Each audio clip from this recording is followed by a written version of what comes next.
भगवान गणेश को पार्वती माता का दुलारा कहा जाता है। गणेश जी को गजानन के नाम से भी जाना जाता है। वह अत्यंत चतुर है और उन्होंने एक बार लंकापति रावण को भी अपनी चतुराई का परिचय करवाया है। रावण अत्यंत ज्ञानी था, मगर वह गणेश जी के सामने नहीं टिक पाए थे। यह तो सभी जानते हैं कि रावण भगवान शिव का परम भक्त था और वह शिव भगवान की भक्ति में लीन रहता था। रावण ने एक बार अपनी पत्नी को वचन दिया कि वह महादेव का आत्मलिंग उनके लिए लेकर आएगा, लेकिन एक दूसरी कथा के अनुसार रावण को आत्मलिंग इसलिए चाहिए था क्योंकि वह अमर हो जाना चाहता था। रावण ने इसके लिए कठोर तपस्या की थी और भगवान शिव रावण की तपस्या से प्रसन्न हो गए थे। लेकिन भोलेनाथ तो सबके हैं, वह अपने भक्तों को किसी चीज के लिए मना नहीं करते। उन्होंने रावण के हाथ में आत्मलिंग दे दिया, लेकिन साथ ही भगवान शिव ने एक बात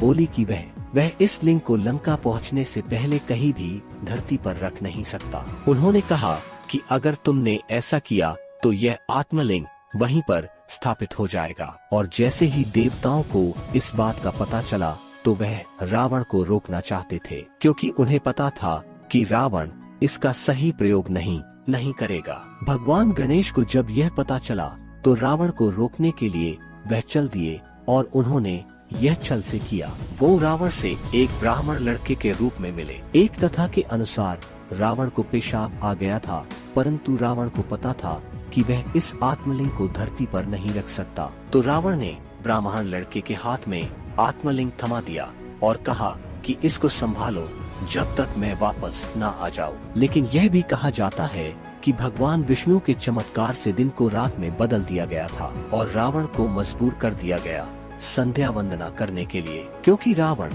इस पूजा को त्याग नहीं सकता था और उसने भगवान गणेश को, जो कि ब्राह्मण लड़के के रूप में थे, उन्हें आत्मलिंग पकड़ने के लिए कहा। इस पर गणेश जी ने शर्त रखी कि वह उनका नाम रावण को 3 बार पुकारेंगे और रावण उनकी पुकार सुनकर वापस नहीं आया तो वह इस आत्मलिंग को नीचे रख देंगे। इसके बाद गणेश जी ने जानबूझकर रावण का नाम 3 बार एक ही सांस में पुकारा और आत्मलिंग नीचे रख दिया। रावण जब लौटकर आया और आत्मलिंग को जमीन पर रखा देखा तो वह तहस नहस हो गया। रावण ने काफी कोशिश की, लेकिन वह आत्मलिंग को वहां से नहीं उठा पाया। है सबसे बलवान और इसी जगह पर महाबलेश्वर मंदिर बन गया। यह जगह कर्नाटका में स्थित है और यहाँ पर हर साल लाखों भक्त भगवान शिव के दर्शन करने के लिए आते हैं। तो ये थी रावण और भगवान शिव के आत्मलिंग की कथा और कैसे विघ्नहर्ता गणेश जी ने अपनी सूझबूझ और चतुराई से संसार और